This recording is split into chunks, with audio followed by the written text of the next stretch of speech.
State buzz news और मैं हूं आपके साथ प्रतिमा शाह।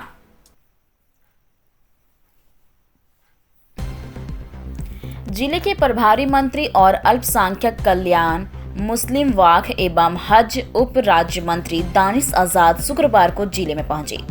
जिले का प्रभार मिलने के बाद पहली बार दौरे पर आए। राज्य मंत्री ने गेस्ट हाउस में जिले के उद्यमियों के साथ बैठक की।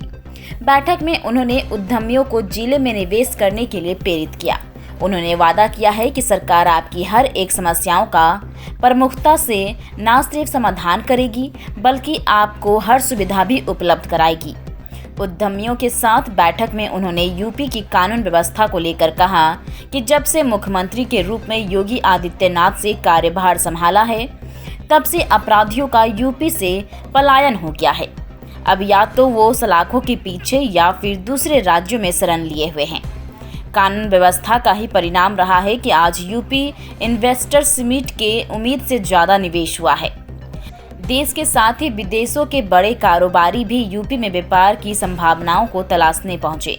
इससे प्रदेश में रोजगार का बड़ा प्लेटफॉर्म तैयार होगा। पार्टी कार्यकर्ताओं के साथ बैठक करते हुए उन्होंने कहा कि आप सभी लगातार जनता के बीच अपनी पैठ बनाए रखें, लोगों को सरकार की कल्याणकारी योजनाओं के बारे में बताएं और जहां तक हो सके उनकी मदद भी करें। इससे पात्र लोगों को योजनाओं का लाभ मिल सकेगा।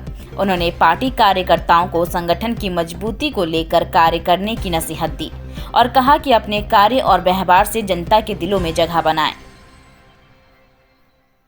देखिए, जनपद भदोही का प्रभारी मंत्री होने के नाते माननीय मुख्यमंत्री हमारे आदरणीय योगी आदित्यनाथ जी के दिशा निर्देशन पे आज जनपद भदोही के दौरे पे मैं रहा। यहाँ पे हमारे साथ हमारे माननीय सांसद, माननीय विधायकगण, हमारे जिले के अधिकारी, पुलिस अधीक्षक और तमाम अन्य अधिकारीगण मौजूद रहे। सुबह से आप सबने देखा कि हमने पहले उद्यमियों के साथ बैठक की, फिर हम मलिन बस्तियों का भी हमने निरीक्षण किया, फिर हम अस्पताल भी गए, स्कूल भी हमने बेसिक शिक्षा के स्कूल भी देखे, प्राथमिक विद्यालय भी देखे। हमने जनपद के तमाम अधिकारियों को बैठ के समीक्षा बैठक भी की।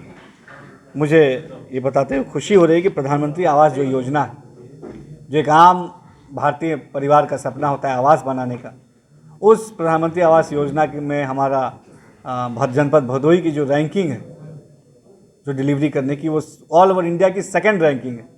हम पूरे भारत में दूसरे नंबर पे हैं, जो बहुत ही अच्छी बात है। बेसिक शिक्षा विभाग में हम उत्तर प्रदेश में 7वें रैंक पे हैं। जनपद भदोही में एक नए तरीके की एक हमने शुरुआत की है। यहाँ के सुविधाओं को बढ़ाने के लिए गांव में जो है ज्ञानालय बनाने का काम, हमारे गांव को स्मार्ट विलेज बनाने का काम, हमारे खेत तालाब जो हमारे मत्स्य पालन का जो सिस्टम होता है उसको और इनकरेज करने का काम। अमृत सरोवर योजना में हमारे वर्ष 2023 में 546 ऐसे प्रोजेक्ट्स को पूरा किया हमने। बहुत बताते हुए मुझे खुशी हो रही है कि इन्वेस्टर समिट, जिसका भी साक्षी हमारा पूरा देश और दुनिया हुआ था, जो 10 से 12 फरवरी तक लखनऊ में हुआ था, उससे पहले हमारे जनपद भदोही में इन्वेस्टर समिट हुआ जिले की, जिस इन्वेस्टर समिट का लक्ष्य था 750 करोड़ रुपए। लेकिन सबके सम्मिलित प्रयास से इस लक्ष्य से दुगना हमने प्राप्ति की और लगभग 1469 करोड़ का इन्वेस्टमेंट हमारे जनपद भदोही में हुआ, जिसमें 112 उद्यमियों ने इसमें सहभागिता की। निश्चित तौर पे बहुत प्रशंसा का विषय है। इससे हमारे जनपद भदोही के उद्योग को और गति मिलेगी, हमारे कालीन व्यवसायियों को और सुविधाएं मिलेंगी।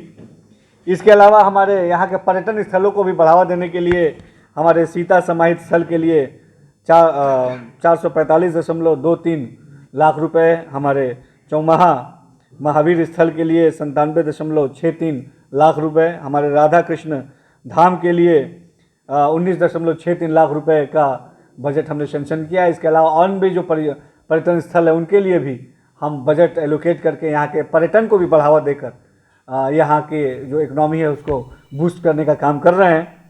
आयुष्मान कार्ड, जिसमें एक आम वहीं उद्यमियों और पार्टी कार्यकर्ताओं के साथ बैठक के बाद प्रभारी मंत्री ज्ञानपुर के वार्ड नंबर 1 के मलिन बस्ती में पहुंचे। उन्होंने वहां उपस्थित महिलाओं व अन्य सरकार की योजनाओं के बारे में बात की और दर्जनों महिलाओं का आवास योजना की चाबी भी सौंपा। उन्होंने कहा कि सरकार लगातार निचले तबके के लोगों को मुख्यधारा में शामिल करने और उनके जीवन को सुधारने के लिए कार्य कर रही है। सरकार का लक्ष्य है कि हर व्यक्ति का अपना पक्का घर हो, हर किसी को उचित स्वास्थ्य सुविधाएं मिले। इसके लिए तमाम योजनाएं संचालित की जा रही हैं। इसके बाद जिला चिकित्सालय में पहुंचे प्रभारी मंत्री अस्पताल की व्यवस्थाओं का जायजा लिया और कहा कि लोगों तक उचित स्वास्थ्य सुविधाओं को पहुंचाने का प्रयास करें। इस दौरान बाहर से लिखी गई दवा पर डॉक्टर को जमकर फटकार लगाई गई। इस दौरान बाद में जोराई में प्राथमिक विद्यालय का निरीक्षण किया गया। इसके बाद कलेक्ट्रेट सभागार में बैठक कर आवश्यक दिशा निर्देश दिए गए। 17,509 ऐसे मरीजों को यहाँ लाभ मिला, जिसमें 12 करोड़ 31 लाख रुपए हमने उनको सैंक्शन किया। हर घर नल योजना के तहत हम गांव में जल पहुंचाने का काम कर रहे हैं। किसान सम्मान निधि, जो प्रधानमंत्री किसान सम्मान निधि है, उसमें 1,74,480 किसानों को लाभ मिला है।